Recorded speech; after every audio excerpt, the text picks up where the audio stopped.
Hi, it's Stephen here from Jinfo, and welcome to this latest bulletin. Today I'm going to talk a little bit about a couple of articles that we've recently published at jinfo.com.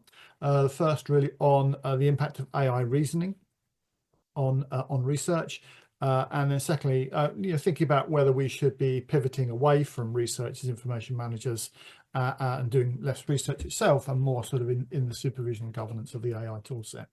But before I get started on that front, please do click like, share, and ring the bell to subscribe if you find this video useful. It's been about 2.5 years now since ChatGPT was launched. And whilst, some of the hype hasn't yet been fulfilled by this technology, it does feel like the technology has come an awful long way.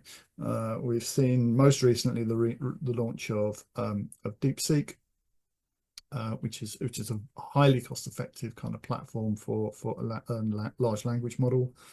We've seen the deployment of a reasoning engine through the likes of Perplexity, and we've also seen ChatGPT launch its research capability as well as other models around like O1 and O3 and its reasoning model in order to kind of fine-tune and develop results. And there's other things out there as well, Google Gemini 2, Claude Sonnet 3.7, they're legion now, these things. They're just coming out, almost every week with a new iteration and a new version. Now, the thing about all this stuff is that, taken at face value, they feel very much like, research tools. They feel like they're doing the sort of work that we as information professionals have always done for our organizations. And there is no doubt that some of this technology is very impressive. If you've used the reasoning engine on Perplexity, for example, it's very interesting how you can pose it a question, and then you can see it kind of thinking, use inverted commas, they're thinking about your request, how it's piecing it together, the sources that it's actually going to and looking at on your behalf. And then, it sort of steps back and says, okay, well, now I'm going to write up everything I've learned from consulting these different sources. And it's very reassuring to see that. It's good that you're getting that kind of visibility and that transparency.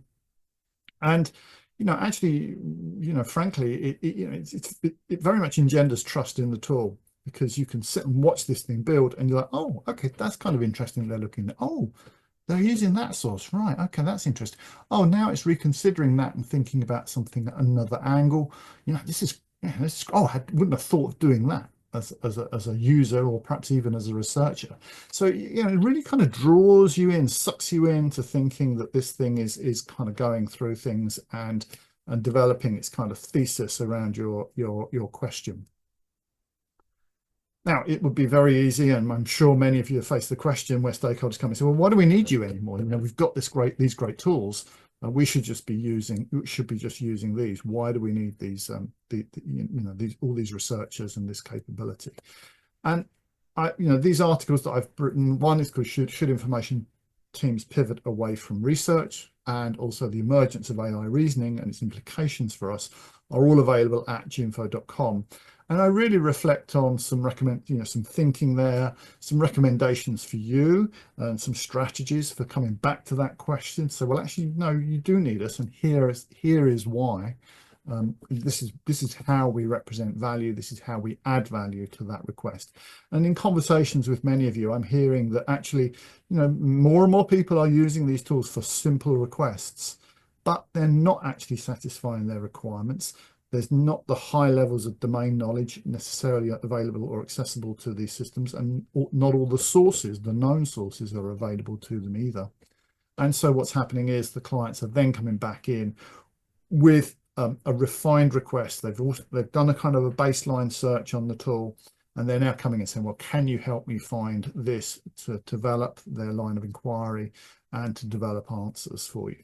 And so, relying on deep research capability within the team, relying on domain knowledge, relying on critical thinking there to look at what the technology has provided to them, to pick it apart, if you will, do a little bit of a, if you like, post-mortem on it and dissect it down, figure out what it's giving you, and then rationalize new lines of inquiry or ways in which more specific information can be found to support the needs of the business. So some great stuff there that you can pick up on and learn from and use as part of your kind of strategic positioning.